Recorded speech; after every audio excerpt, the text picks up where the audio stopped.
Makatid po, ngayong gabi, itutuloy po natin ang ating serye ng pag-aaral sa mga salita ng Diyos because we are seeking for let us borrow their terminology, we are seeking for the universal truth, a truth that can be acceptable sa lahat ng mga lahi at sa lahat ng mga lugar ng tao. Ngayong gabi po, ating itutuloy yung ating pinag-aaralan sa Biblia na kung mayroon nga bang kontradiksyon sa salita na nasa Biblia. Una po ang ating stand, I have to remind you, pag salita ng Diyos, wala pong kontradiksyon.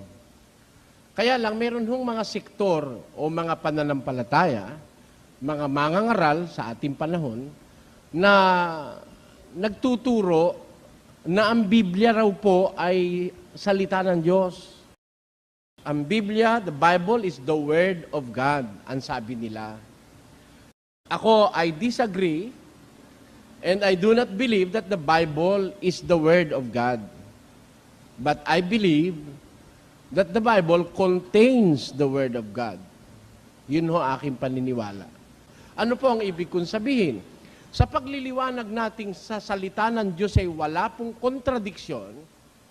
I stand firm na sa salita ng Diyos walang kontradiksyon. Pero, hindi ko sinasabing sa Biblia ay walang kontradiksyon. Maaaring meron tayong makitang kontradiksyon sa Biblia. Pero bakit? Sapagkat sa Biblia po, hindi lahat ng nakasulat ay salita ng Diyos. Nasa Biblia ang salita ng Diyos, pero hindi ang Biblia ay salita ng Diyos. Ang katunayan po sa Biblia, may mga nakarecord na salita ng isang taong sinungaling. Nakarecord sa Biblia ang salita ng isang taong rebelde. Nakarecord sa Biblia ang isang salita ng isang tao na nag-aalinlangan. Merong nakarecord na salita ng walang Diyos. Meron po nakarecord na salita sa Biblia ng demonyo. Salita ng mga anghel, salita ng masasamang espiritu, salita ng mga halaman, ng mga hayop, at ng iba't ibang klase ng mga nilalang. Ngayon, hindi imposible na makakita tayo ng contradiction nga sa Biblia. Pero, let us examine in the light of the Scriptures kung yung contradiction na yun ay parehon sa Diyos. Kasi pagka nagkaganon, na ang Diyos kinokontra niya yung kanyang sarili, lalabas na mali na ang Biblia. Pero, kung halimbawa, may nakita kang kontra dun sa sinabi ng Diyos, yun naman palang kontra, sabi pala naman ng demonyo, talagang magkakontra nga. Bakit? Pakinggan niya, bibigyan ko kayo ng halimbawa. Sabi ng Diyos kay Adan, dun sa Henesis, ay ganito. Basa. At iniutos ng Panginoong Diyos sa lalaki na sinabi, sa lahat ng punong kahoy sa halamanan ay makakakain ka na may kalayaan. Datapwat sa kahoy ng pagkakilala ng mabuti at masama ay huwag kang kakain, sapagkat sa araw na ikaw ay kumain niyaon ay walang pagsalang mamamatay ka. Yan po yung nasa Kapitulo 2, Sa 3, meron tayong mababasang ganito. Pakinggan nyo. 3:4. At sinabi ng ahas sa babae, tunay na hindi kayo mamamatay, sapagkat talastas ng Diyos na sa araw na kayo'y kumain niyaon ay madidilat nga ang inyong mga mata at kayo'y magiging parang Diyos na nakakakilala ng mabuti at masama. Yan. Sabi ng Diyos, pag kumain kayo yung bunga ng punong kahoy na yon, walang pagsala kayo mamamatay. Sabi naman ng ahas, hindi kayo mamamatay. Tunay na hindi kayo mamamatay.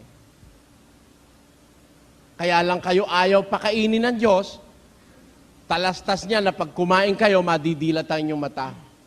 Magiging para kayong Diyos na nakakakilala ng mabutit masama.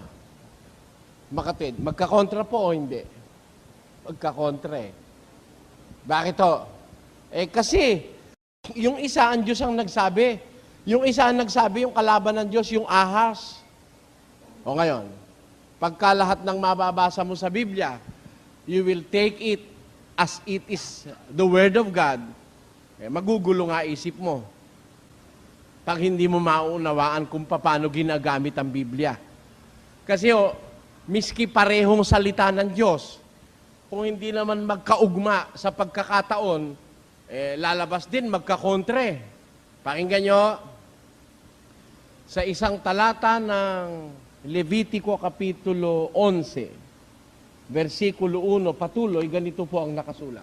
At sinalita ng Panginoon kay Moises at kay Aaron, na sa kanila'y sinasabi, inyong salitain sa mga anak ni Israel na inyong sabihin, ito ang mga bagay na may buhay na inyong makakain sa lahat ng mga hayop na nasa lupa. Alin mang may hati ang paa na baak at ngumunguya, sa mga hayop ay inyong makakain. Gayunmay, huwag ninyong kakanin ang mga ito sa mga ngumunguya o doon sa mga may hati ang paa. Ang kamelyo, sapagkat ngumunguya, ngunit walang hati ang paa, karumal-dumal nga sa inyo. At ang koneho, sapagkat ngumunguya, datapwat walang hati ang paa, karumal-dumal nga sa inyo. At ang liebre, sapagkat ngumunguya, datapwat walang hati ang paa, karumal-dumal nga sa inyo. At ang baboy, sapagkat may hati ang paa at baak, datapwat hindi ngumunguya, karumal-dumal nga sa inyo. Sino may sabi? Ang Diyos. Ang baboy, kahit baak ang paa, hindi naman ngumunguya, karumal-dumal sa inyo. Ano naman ang sabi uli ng Diyos dito sa kabila? 7:19. Sapagkat hindi pumapasok sa kanyang puso, kundi sa kanyang tiyan, at lumalabas sa dakong daanan ng dumi. Sa salitang ito'y nililinis niya ang lahat ng pagkain. Lahat ng pagkain, pwede nang kainin. Bawal dun sa kabila. Para lalabas ba ang Diyos kinokontra yung sarili niya, no? Diyan ho tayo mag-ikot-ikot ngayong gabi, mga kababayan. Makita nyo po sana na ang Biblia ay isang reliable book. If you only and if we only understand the meaning and the intent of every pronouncement of the word, maintindihan sana natin na talagang walang contradiction sa Biblia. Uumpisahan ko na po ang ating pag-aaral ngayong gabi. Subaybayan niyo ang aking pagtatanong, pati yung sagot na isasagot. Ang isasagot po ilalagay natin sa pisara. Pwede niyong mabasa sa inyong sariling Biblia. Sundan ninyo, baka niloloko namin kayo sa aming pagbabasa. Umpisahan na po natin ang ating pag-aaral kung meron ngang kontra sa salita ng Diyos sa Biblia. Sa isang talata po ng Jeremias, Kapitulo 6 at versikulo 16, merong ganitong mababasang sinabi ng Panginoon. Pakinggan niyo. Ganito ang sabi ng Panginoon, magsitayo kayo sa mga daan at magsitingin kayo at ipagtanong ninyo ang mga dating landas kung saan nandoon ang mabuting daan at magsilakad kayo roon. Sino ho may sabi nito? Ganito ang wikaan, sabi ng Panginoon. Magsitayo kayo sa mga daan. Tapos, magsitingin kayo. Ipagtanong ninyo ang mga dating landas kung saan nandoon ang mabuting daan. Yung mga dating landas, nandoon yung mabuting daan. Pumasok kayo ron, lumakad kayo ron. Masusumpungan ninyo ang kapahingahan ng inyong mga kaluluwa. Diyos mismo may sabi, napupunta ka dun sa mga dating landas, nandoon yung mabuting daan, lalakad ka ron. Diyos mismo may sabi, napupunta ka dun sa mga dating landas, nandoon yung mabuting daan, lalakad ka ron. Sa kabila ng Biblia, meron namang ganitong sinabi, sa 22 ng Job. Pakinggan niyo. Iyo bang pagpapatuluyan ang dating daan na nilakaran ng mga masamang tao? Sabi naman dito, magpapatuloy ka ba sa dating daan na nilakaran ng masasamang tao? Tinan mo, ang dating daan nilakaran ng masamang tao. Nasa Biblia, yan. Nasa Biblia rin naman, sabi ng Diyos hanapin ninyo, ipagtanong nyo yung mga dating landas, kung saan doon yung mabuting daan, lumakad kayo ron. Sabi ng Diyos, doon ka lumakad. Sabi sa kabila, yun naman daw pala yung nilalakaran ng masasamang tao. Kontradiksyon o hindi? Kontra. Sabi doon sa isa, lakaran mo. Sabi doon sa isa, wag mong lakaran. Di kontra. Ngayon, bakit kontra? Di atin tuklasin kung sino may sabi doon sa isa. Sa 6:16 ng Jeremias, ang may sabi na ipagtanong yung mga dating landas at puntahan yung dating daan, ang may sabi ang Diyos. Maliwanag ho yun Ulitin natin. Ganito ang sabi ng Panginoon. Sino ho may sabi? Ang Panginoon. Ano ang sabi ng Panginoon? Magsitayo kayo sa mga daan at magsitingin kayo at ipagtanong ninyo ang mga dating landas kung saan nandoon ang mabuting daan at magsilakad kayo roon. Sino may sabi niyan? Ang Diyos. Pagtanong niyo yung mga dating landas, kung asan yung mabuting daan, lumakad kayo ron. Sabi ng Diyos, lumakad. Sabi naman sa kabila, magpapatuloy ka ba sa dating daang nilakaran ng masasamang tao? Kaya, sino may sabi? Tignan natin kung sino may sabi dun sa kabila. Nang magagayoy, sumagot si Elipas na Temanita at nagsabi, iyo bang pagpapatuluyan ang dating daan na nilakaran ng mga masamang tao? Sino ho ang nagsasalita sa kabila? Si Elipas na Temanita. Sa kabila, ang Diyos ang may sabi. Sa kabila, si Elipas ang may sabi. Tanungin natin ng Diyos, Diyos, tama po ba yung sinabi ni Elipas? Sa assessment mo, Diyos, ano ba yung sabi ni Elipas? Bakit ganon? Yun daw dating daan nilakaran ng masasamang tao. Pasagutin natin ng Diyos. Basa. At nangyari, na pagkatapos na masalita ng Panginoon ang mga salitang ito kay Job, sinabi ng Panginoon kay Elipas na Temanita, ang aking puot ay nag-aalab laban sa iyo. Kita mo? Sabi ng Diyos kay Elipas, ang puot ko nag-aalab laban sa'yo. Bakit? At laban sa iyong dalawang kaibigan. Ano pa palang dalawang kaalyado ito? Yung isa ay si Supar at yung isa ay si Bildad. Nag-aalab ang puot ko laban sa iyo, sabi ng Diyos kay Elipas, at saka sa yung dalawang kaibigan. Bakit? Tuloy. Sapagkat hindi kayo nangagsalita tungkol sa akin ng bagay na matuwid. Kita nyo? Ang pinagsasabi nyo tungkol sa akin, hindi matuwid. Ang sinasabi, kontra sa Diyos talaga nga magkakontra sila ng Diyos. Bakit? Sabi ng Diyos, tumingin kayo sa mga daan. Ipagtalong nyo yung mga dating landas. Kung asan yung mabuting daan, lumakad kayo ron. Yun ang sabi ng Diyos. Pagtatanong mo yung mga dati, andun yung mabuting daan sa dati. Sabi naman ni Elipas pupunta ka ba sa dating daang nilakaran ng masasamang tao? Magkalaban sila ng Diyos. Ba't magkalaban? Ito pala namang si Elipas hindi naman pala nagsasalita ng kinasihan salita Ang salita pala ni Elipas, labag sa kalooban ng Diyos, hindi kinasihan. Kaya nga magkakakontra nga silang dalawa ng Diyos. Nakuha niyo po ang punto, mga kababayan? Ito naman ngayon ang ginagamit nung mga kalaban nung ang dating daan. Ba't nila ginagamit yon? Kasi mga inosente yung mga yon.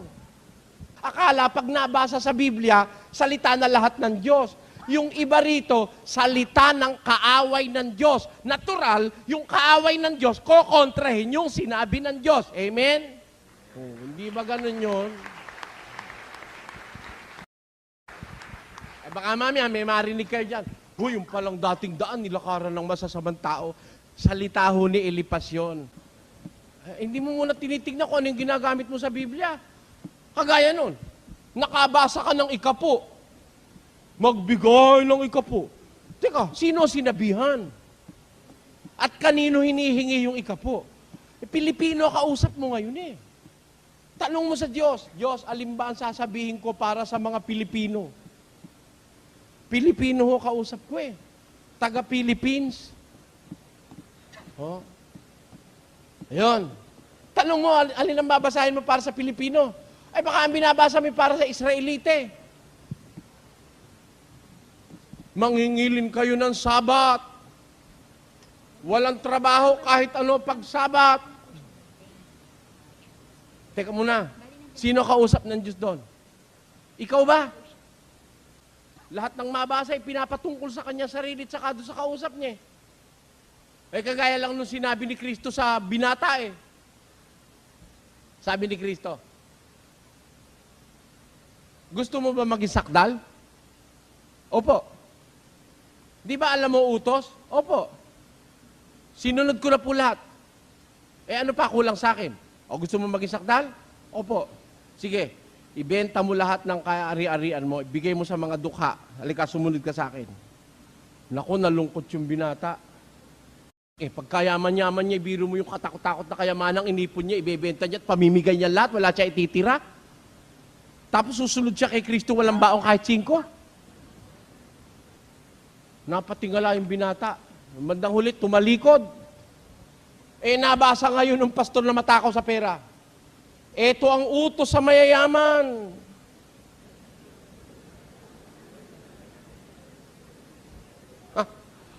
Nagulat tuloy yung mayaman. Ayaw na tuloy. Teka muna, kapatid. Isa lang naman ang inutusan noon, ano?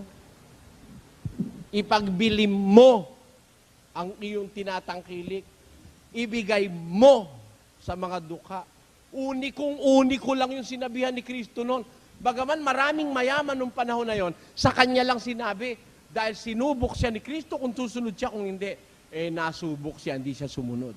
Pero hindi lahat ng mayaman, ganun ang utos. Dahil kung ganun ang utos, walang mayamang maliligtas. Ilan lang ang mayamang magbebenta ng lahat ng pag-aari? Ha?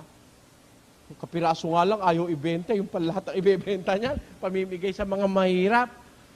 Kaya nga nagkakagulo sa mundo ngayon sa katakawan ng mga tao eh. Saka mo pamimigay lahat. Kaya pag yun utos sa lahat ng mayaman, lalabas. Mahihirapan ng mayayamang makapasok sa langit. Pero hindi po utos yun sa lahat ng mayaman. Isa lang ang inutusan nun. Eh nakabasa ka ng ikapo, sino inutusan? Tayo bang Pilipino? Yan ang mali sa gumagamit ng Biblia. Nakabasa ka halimbawa, mangingiling kayo ng Sabat. Huwag kayong gagawa ng anumang trabaho pagka Sabat. 6 na araw kang gagawa. Gagawin mo lahat ang iyong gawain. Ang 7 araw, Sabat sa Panginoon. Sa araw na yan, huwag kang gagawa ng anumang gawa. Huwag kang magpapaningas ng apoy. Huwag kang magsasalita ng wika. Huwag kang lalakad. Huwag kang maglalabas ng bahay. Oh. Eh ngayon, huwag kang magluluto. Yung mga Sabadista ngayon, nagluluto ba o hindi? Pag Sabado, bawal magluto eh. Alam niyo kung bakit bawal magluto sa pag Sabado, sa Sabadista nung araw? Kasi pagka Biyernes ng hapon, uulan na ng mana. Meron na silang free supply of food na hindi sila magluluto. Mamumulot na lang sila ng Biyernes ng hapon. Eh ngayon, itong mga Pilipinong Sabadista, maghintay nga kayong umulan ng mana. Oh, ang hirap kasi sa inyo eh. Nakabasa kayong mangili ng Sabat, pati sarili mo, isinaksak mo na eh. Teka muna. Tignan mo muna kung kanino sinabi para walang kontra, para walang mali, para tama, para ang implementasyon rightfully done. Hindi kailangan nabasa mo, isaksak mo agad sa sarili mo. Hindi po ganon, mga kababayan. Tignan mo muna kung kanino sinabi para walang kontra, para walang mali, para tama, para ang implementasyon rightfully done. Hindi kailangan nabasa mo, isaksak mo agad sa sarili mo. Hindi po ganon, mga kababayan. Kaya, inaalam natin ang paggamit ng Biblia para matuklasan natin kung meron talagang kontradiksyon. Sabi ni Elipas, papatuluyan mo ba yan dating daan, nilakaran ng masamang tao? Sabi ng Diyos, ipagtanong ninyo mga dating landas, kung asan yung mga mabubuting daan, doon kayo lumakad. Di magkakontra, o eto pa, pakinggan nyo kung bakit hindi magtatali talaga eh. Magkaaway yung nagsalita eh. Kaaway ng Diyos si Elipas. Hindi siya ganap na nagsasalita ng totoo. Eto pa ang sabi ni Elipas. 22:2. Umpisa mo sa 1. Nang magagayoy, sumagot si Elipas na Temanita at nagsabi, Ano sabi? mapapakinabangan ba ang tao ng Diyos? Mapapakinabangan ba ang tao ng Diyos? Kayo ho, sumagot kayo. Pwede ba tayong pakinabangan ng Diyos? Ano ang sagot ni Elipas? Tingnan nyo kung pareho tayong sagot, ho. Tuloy. Tunay na siyang pantas ay nakikinabang sa kanyang sarili. Kita nyo, hindi pala pinakikinabangan ng Diyos ang tao para kay Elipas. Ang tao, kung pantas ka, nakikinabang ka sa iyong sarili. Bagay, kung hindi mo nga naman susuriin, parang totoo eh. Halimbawa, doktor ka. Doktor, de pantas ka. Nanggamot ka. Sino nakinabang? Ikaw, binayaran ka eh. Biro mo, sumulat ka lang, 150 na. Ano ba ho yan, Dok? Bilin mo to ha, 3 tabletas ang maghapon. Ito naman minsan sa maghapon. Ito naman, ka-4 na oras, ano? O yan, tapos pagkaraan sa linggo, bumalik ka rito sa akin, ha? Bayad ka. Hindi pa nakakadalaw, 1 linggo 2 araw pa lang eh. Dok, nangati ho ako dun sa binigay niyo eh. Nangati ka ba? Hindi mo sinasabi may allergy ka pala. Teka, kuha ko ulit papel. Oh, bumili ka nito, ha? 150 ulit. Mapapakinabangan ba ang tao ng Diyos? Siya ikang pantas ay nakikinabang sa kanyang sarili. Sabi ni Elipas, pag pantas ka, nakikinabang ang sarili mo. Hindi ang Diyos ang nakikinabang sa'yo. Yun ang haka-haka ni Elipas. Meron pa siyang idinuktong eh. Tuloy natin.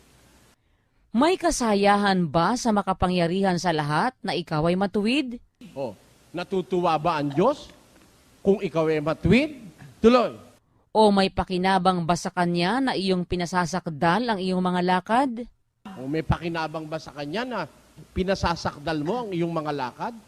Tatanong si Elipas, may pakinabang ba ang Diyos sa'yo kung nagpakatuwid ka?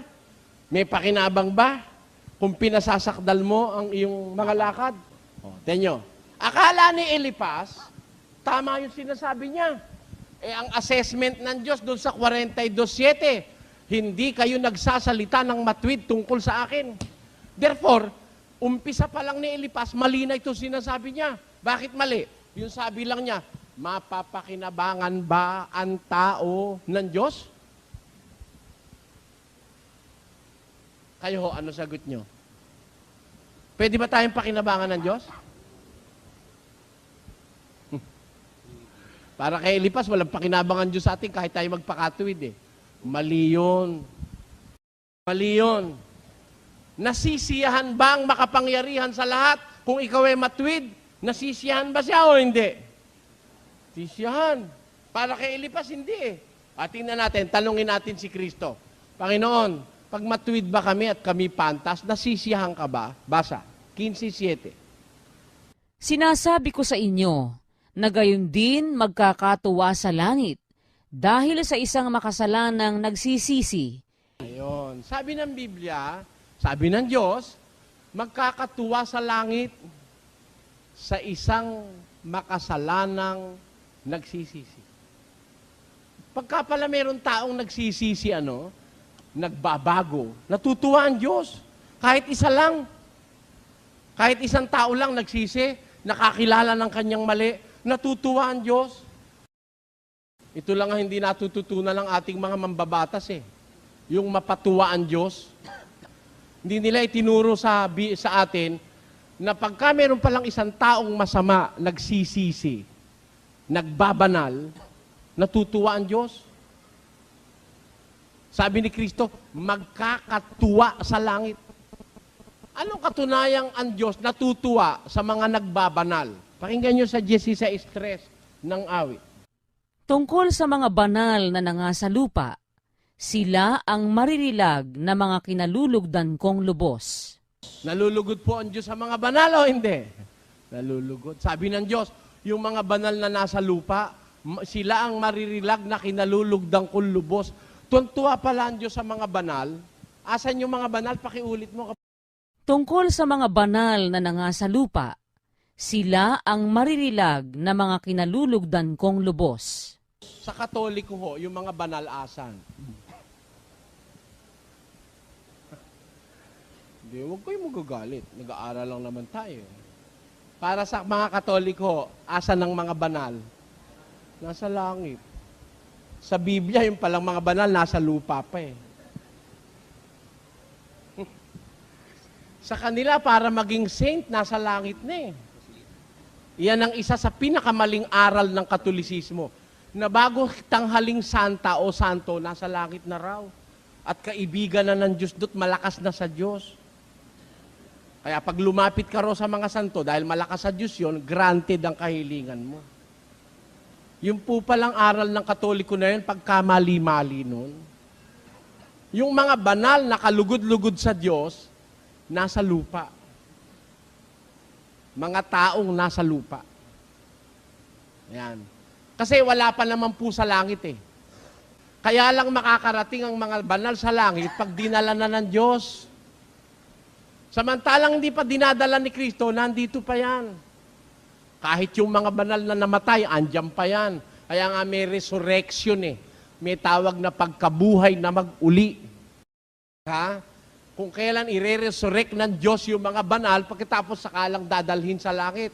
Eh hindi pa naman nagre-resurrection, ando na raw si Lorenzo Ruiz. Wala pa ron.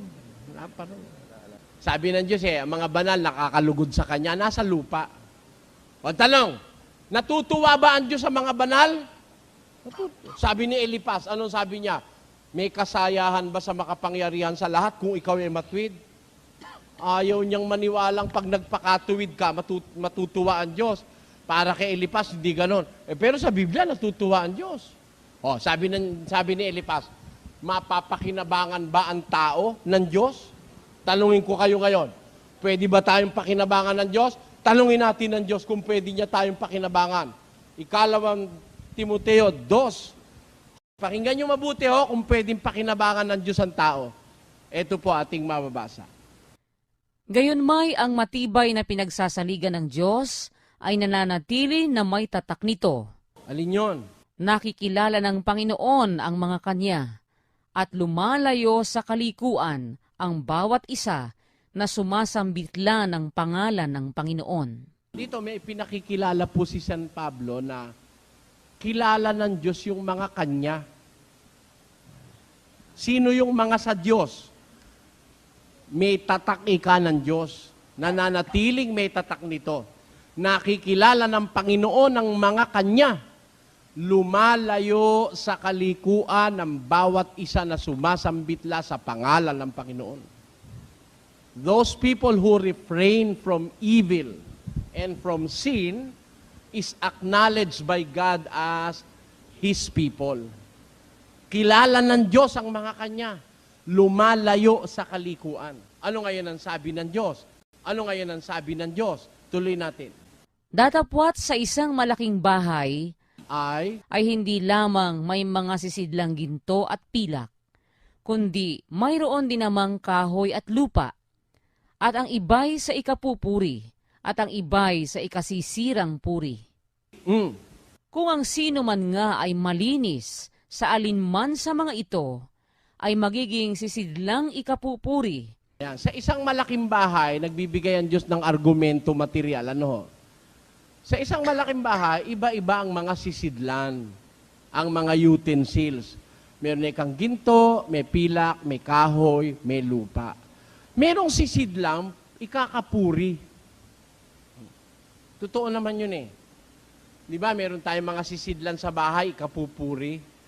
Halimbawa, isang antigong magandang aparador, ikapupuri yun. O kaya lansena, nilalagay pa nga yun sa nakikita eh. Sisidlang kasing kapuri-puri eh. Pero yung arinola, sisidlan ba rin o hindi? Meron na kayo nakitang tao na ang arinola inilagay sa gitna ng sala. Meron kasing sisidlan sa isang bahay, ikasisirang puri. Halimbawa, meron kang gamit na pangit sa tingin, tinatago mo yun eh. Di ba? Wala naman akong nakitang bahay nga na may arinolang butas pa, nakalagay sa gitna ng bahay. Wala. Pero yung mga sisidlang ikapupuri, magagandang baso, mga terno ng mga iba't ibang set ng mga kasangkapan, nilalagay pa nga yun sa nakikita, nakadisplay yun eh. Hindi ba? Ganun lang ang ibig sabihin ng Biblia. Sa isang malaking bahay, may sisidlang ikakapuri, may sisidlang ikakasirang puri. Kung ang sino man nga ay malinis sa alinman sa mga ito, ay magiging sisidlang ikapupuri, pinakabanal, marapat gamitin ng may-ari, nahahanda sa lahat ng gawang mabuti. Tanyo, ang sisidlang palang tinutukoy tao. Ha? Sa loob ng iglesyang totoo na sa Diyos, merong ikasisirang puri kagaya ni Judas, pero merong ikakapuri kagaya ni Pablo. Diba? Kung alin man ang malinis, sisidlang ikapupuri, pinakabanal, marapat gamitin ng may-ari. Pwede ba tayong gamitin ng Diyos at pakinabangan o hindi? Pwede. Kaya nga yung kanta ng Born Again Ang tanging alay ko sa'yo aking Ama, ang buong puso ko, buhay ko, puso't kaluluwa, hindi na ayanan, baka pagkaloob, mamahaling hiyas. Nahabaya tayong kanta ko eh. Ang aking dalangin, O Diyos, ay tanggapin ang tanging alay ko, nawa ay gamitin. O tayo, ito lamang Ama, at wala nang iba pa akong hinihiling. O kita mo, ano yung tanging alay niya? Ang buong buhay, puso't kaluluwa. Gamitin mo, Ama. Hindi naman ako tutol, tama naman yun eh. Talagang pwede tayong gamitin ng Diyos. Halimbawa, ako, ginamit ako ng Diyos dito sa dalawang ito. Dati kasi yon sakristan sa San Fernando, yung mataba. Ako, bilang maliit na kasangkapan, ginamit ng Diyos para maituwid yung kanilang maling paniniwala. Kaya, pwedeng ang tao gamitin ng Diyos sa kapwa. Halimbawa, may pulubi, walang makain.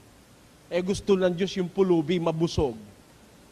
Nakita nung isang merong pera, naawa, sabi ng Diyos, hoy, bigyan mo 50 pesos yan nang makaraos.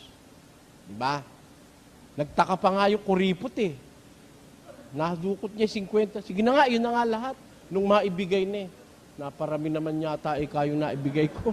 Ha? Hindi niya alam, kinilos lang siya ng Diyos para makaraos yung pulubi, makakain. Di ba? Kaya yung tao, nakakasangkapan ng Diyos sa kapwa. Lalo na kung malinis ka, ikaw ang laging gagamitin ng Diyos sa isang malaking bahay. Kung alin yung sisidlang malinis, yun ang ginagamit. Di ba? Di ba? Iinom ka. Alin ang kukunin mong baso? Di yung nakataob. Hindi ka kukuha ng basong nakatihayan at may gumamit na nun. Di ba ganon, mga kapatid? O alin yung nakataob na alam mong malinis, yun ang gagamitin mo. O halimbawa, marami mang baso dyan, nakatihaya ng lahat, gamit na. Para sa paningin mo hindi na malinis, kahit na hindi inuman yung tasa ang kukunin mo, yun ang gagamitin mo pag-iinuman eh. Tama o hindi? Kaya sa isang malaking bahay, kung alin yung malinis na kasangkapan, yun ang ginagamit ng may-ari. Ganon din ang tao. Pag ang tao yung malinis at banal, laging ginagamit upang pakinabangan ng Diyos. Ngayon, ang sabi ni Elipas, may pakinabang ba ikaw ang makapangyarihan sa lahat kung ikaw ay malinis? Mali ang sinasabi sa talagang diwa ng Biblia. Kaya kung hindi tayo mag-aaral, mga kababayan, ano mapapala natin? Basta nabasa sa Biblia, akala nyo iba, basta nabasa sa Biblia, salita na ng Diyos. Mali po yun. Sa isa pong banda, kung hindi mo alam na basahin ng Biblia, ang mangyayari ho sa'yo meron ng kontra sabi rito, wala raw pakinaabangan Diyos sa tao. Sabi naman dito, pwede naman gamitin ng Diyos ang tao. Di magkakontra. Bakit magkakontra? Kasi hindi parehong salita ng Diyos. Yung isa'y salita ng Diyos, yung isa'y salita ng kalaban ng Diyos. Tignan mo muna, bakit kontra? Baka yung isang salita ng Diyos. Yung isang salita ng demonyo. Pareho mo kinuha Tapos pinagbintangan mo ang Biblia na kontradiksyon. Hindi. Pag parehong salita ng Diyos, hindi pwedeng magkontra. Basa, pakinggan nyo sa 8, ng Kawikaan, ganito po ang ating mababasa. Lahat ng mga salita ng aking bibig ay sa katuwiran. Walang bagay na liko o suwail sa kanila. Lahat ng salita ng aking bibigay sa katwiran, walang liko, walang kontradiksyon, walang swail. Sabi ng Diyos, ginarantyahan ng Diyos yun eh. Pero makakabasa ka talaga, parang magkakontra. Kaya lang, iintindihin mo muna, baka naman magkaibang panahon. O baka naman hindi parehong salita ng Diyos. Baka yung isa ang nagsalita, tao. Yung isa naman na nagsalita ay ang Diyos. Maaring magkakontra nga dahil hindi naman magkapareho isip ng Diyos at ng tao. Maaring yung isa naman talagang kakontra dahil ang nagsalita ay si Satanas, kalaban ng Diyos yun. Maaring namang salita ng Diyos pareho, kaya lang alam mo, baka akala mo'y kontra kasi hindi mo naintindihan. Pakinggan nyo, meron akong babasahin. Basahin natin. Pakinggan nyo, meron akong babasahin. Basahin natin. Huwag mong sagutin. Huwag mong sagutin ang mangmang ng ayon sa kanyang kamangmangan. Baka ikaw man ay maging gaya rin niya. Sagutin mo ang mangmang ayon sa kanyang kamangmangan. Baka siya'y maging pantas sa ganang kanya. Kita nyo, magkasunod na talata, magkaiba Pakiulit. Huwag mong sagutin ang mangmang ng ayon sa kanyang kamangmangan. Baka ikaw man ay maging gaya rin niya. Ayun. Huwag mong sasagutin ng mangmang ayon sa kanyang kamangmangan. Baka maging gaya ka rin niya, maging mangmang ka rin. Tuloy. Sagutin mo ang mangmang ayon sa kanyang kamangmangan. Kita nyo? Pagka nga nabasa mo yan, malulugaw ang utak mo. Biro mo nga naman magkasunod. Sabi doon sa unang instruction, huwag mong sasagutin ng mangmang ayon sa kanyang kamangmangan, baka maging gaya ka rin niya. Tapos, doon naman sa susunod, sagutin mo ang mangmang ayon sa kanyang kamangmangan. At, Baka siya'y maging pantas sa ganang kanya. kita nyo, magkakontra o hindi? Magkakontre. Kung ang babasa, walang unawa. Pero, pag ang babasa po ng dalawang talatang ito'y nakakaunawa ng Espiritong galing sa Diyos, hindi magkakontre. Gusto nyo, patunayan ko sa inyo, mga kababayan? Dalawang magkasunod na talata yan, ha? Ito nyo, pakinggan nyo. Ulitin nating isa-isa, ho? Basa. Huwag mong sagutin ang mangmang ng ayon sa kanyang kamangmangan. Baka ikaw man ay maging gaya rin niya. Sabi ng Diyos, huwag mong sagutin ng mangmang ayon sa kanyang kamangmangan. Baka maging gaya ka rin niya. Ito ho ang consequences ng pagsagot sa mangmang. Bawa, may nakasalubong kang taong mangmang, hindi umuunawa, nagalit agad, minura ka. Hindi mo na nagtanong, galit agad, may nabalitaan lang siya. Sumagot ka nga ayon sa kanyang kamangmangan, ano isasagot mo? May pagkakaiba pa ba kayo? Pareho na kayo! Ulitin natin yung talata.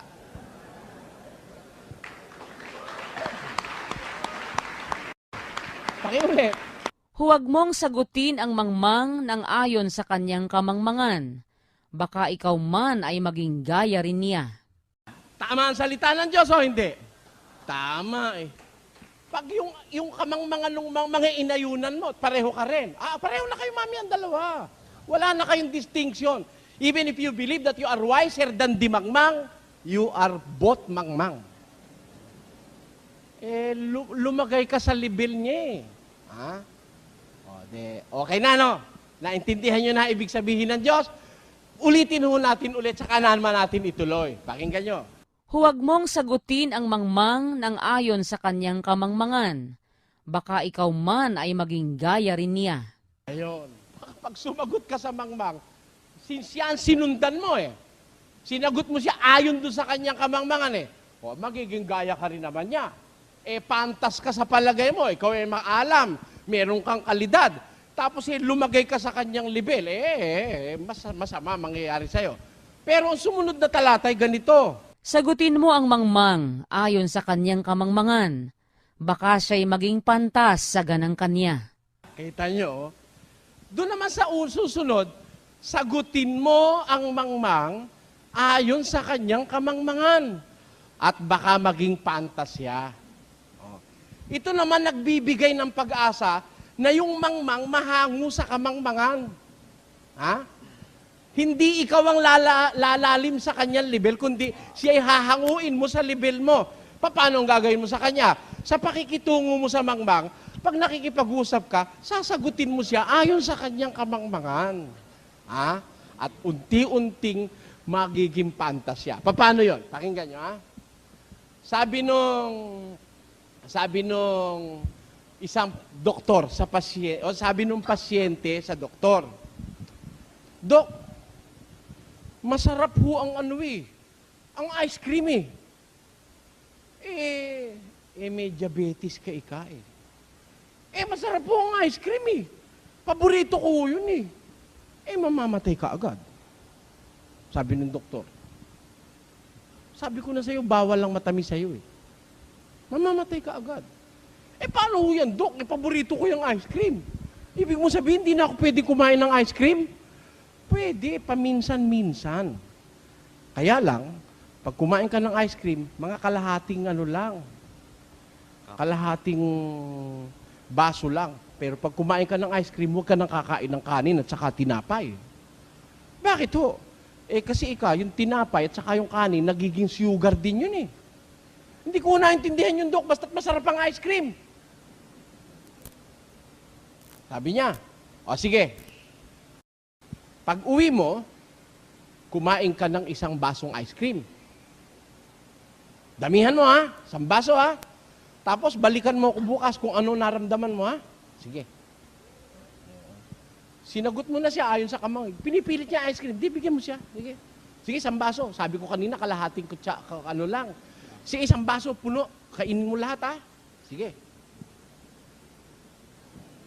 Kinabukasan bumalik. Dok, lambot na lambot ho ako, nanginginig ang katawan ko. Nung pagkakain ko ho ng ice cream, uminom pa ako ng Coke. Talagang lambot na lambot ho ako. Nanginginig ho ang katawan ko. Tapos init na init ako, pawis na pawis ho ako. Lambot na lambot ho ako, Dok. Sabi ko na sa'yo masama sa'yo yung ice cream. Matamis yun, maraming asukal yun eh. Binagayan mo yung kamangmangan yan, hindi niya maintindihan eh. Hindi niya alam yung glucose, hindi niya alam yung lactose, hindi niya alam yung simple sugars, hindi niya alam yung that carbohydrates is converted into simple sugars, iparamdam mo sa kanya. Ngayon, nanginginig ka pa ba? Nanghihina pa ba ang laman mo? Upo, Dok. Teka, bibigyan kita ng inumin mo. Diyan ka kalahating oras, huwag ka alis ha. Ano ang pakiramdam mo? Malakas na ho, Dok. Malakas na. Ayos na ho. Ha? Ayos na. Eto pa isa. Inumin mo pa to. Dok, nanghihina ho ako, Dok. Nung tumatalaban ko, nanghihina ako. Ito. Kalahati. Nung mainom yung kalahati, pagkaraan na medya ora, Dok, lumalakas na naman ako. Yon. Ganon, anak. Kaya nga bawal sa'yo maraming sugar, kailangan regulated lang. Yung ibinigay ko sa'yo, pampababa ng sugar, tinan mo nang bumaba yung sugar mo, nalambot ka rin. Nung tumaas yung sugar mo, nalambot ka rin. Kaya kailangan, ang regular na sugar lang ma-maintain. Ayan. Para sa mga may kailangan, ang regular na sugar lang ma-maintain. Ayan. Para sa mga may diabetes. Yung hindi nakakaintindi ng medisina, nung maramdaman niya yung sinasabi ng doktor, naniwala siya. Hindi ka na mahihirapang magpapaliwanag na kailangan ng insulin ganon. Hindi na. Yung naramdaman niya, matututo na yun eh. Kaya sa susunod, inaalok ng ice cream, patikim nga. Ito pa, Mare, sige ka. Ayoko. Natuto yung mangmango, hindi. Bakit? Binagayan mo yung katangahan niya. Yun ang ibig sabihin ng Diyos doon. Kasi, there are things, ang nanay ko po kasi may diabetes eh. Ang nanay ko, nung siya 87 na, nagka-diabetes. Sabi nga nung doktor namin, ano ba naman diabetes at nahuli ng dating? Kasi meron po silang tinatawag na diabetes na huli na eh. Ayun, yun daw sa nanay ko, huli na. Siguro, bunga na lang nakatandaan. Ngayon, madalas ho yung aking ina, palibasa ayaw siya nung kakain ng maraming ulam, ang dinadamihan niya kanin. Eh, pag minsan, pag sumobra kanin, manginginig. Lalagyan namin ng bibigyan kong gamot. Minsan naman, siguro sa takot niyang manginig siya uli, natakot nang kumain ng kanin. Ha? Nagpapak na lang nung ulam, eh nagkulang naman yung sugar, naglambot na naman. Tawag ako kay Dr. Doc, ang nanay naglalambot, nahilo daw siya. Eh ano ba kinain? Eh ulam lang ako, hindi kumain ng kanin. Naku, kulang ika sa sugar yan, Eli. Ang gawin mo ika, mukha ng painumin mo kalahating bote. Ho, hindi ko babawal sa ako bahala, sabi ng doktor. Sabi niya, pagkaraan ng kalahating oras, tawagan mo ko kung ano naramdaman. Nay, kako, minum ka. Ayoko nga, ano, papatayin mo ako, naglalambot na nga ikaw. Sige ka ako, sabi ni doktor. Ah, sabi ba ni doktor? O, sige, inumin nyo. Minom. O, sige, pay. Minom konti. Nak, malakas na ako. Tayo na.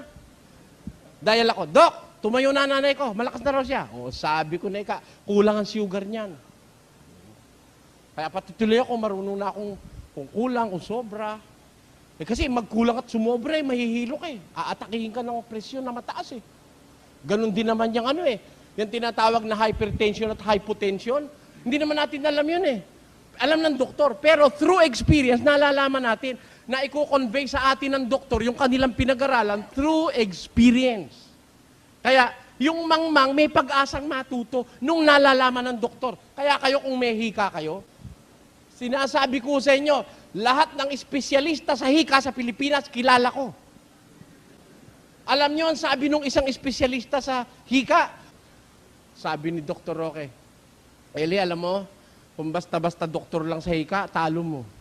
Sabi niya, bakit? Sa loob-loob ko, lahat hulang espesyalista sa hika, hindi lang naman ikaw ang nakausap ko na eh. Yung isang espesyalista sa Makati Medical Center, lahat ng pinagtutusok ako rito ng katakot-takot na tusok eh. Ano ba gagawin niyo ako sa akin, Dok? Ba't niyo ako sinusugatan? Titignan natin kung saan ka allergy. May allergy. Sugat yan. Sinugatan niyang buo na yan. Ang dami. 28 yata. Namaga yung dalawa. Yan ang allergy mo. Ano kako yan, Dok? House dust. Yan. At saka yung dried saliva.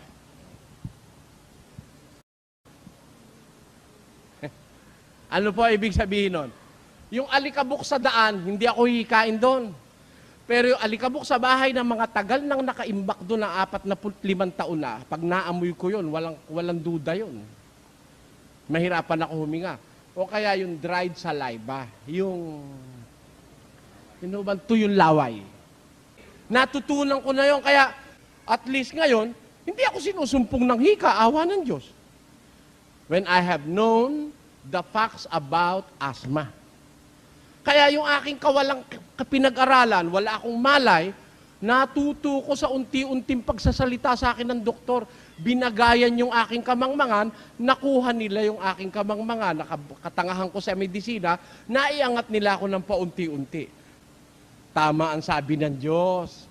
Sagutin mo ang mangmang ayon sa kanyang kamangmangan at meron siyang pag-asang maging pantas. Sabi sa Biblia. Kaya, anong contradiction doon? Meron bang contradiction doon? Wala eh. Malaan mo lang yung intent nung nagsasalita. Hindi mo masasabing may contradiction. Kasi, halimbawa, ang kausap mo bata, mangmang yun eh. O ano isasagot mo? Lolo, saan ba ako galing? Eh di sa mama mo. Eh si mama, saan galing? Eh, di sa mama ko. Ganun ba yun? Oo kako, ang mama mo kapatid ko. Ako at saka ang mama mo galing sa lola mo. Oh. Kaya ako, lolo mo rin ako. Sabi ko, yung tatay mo, anak ng mama mo.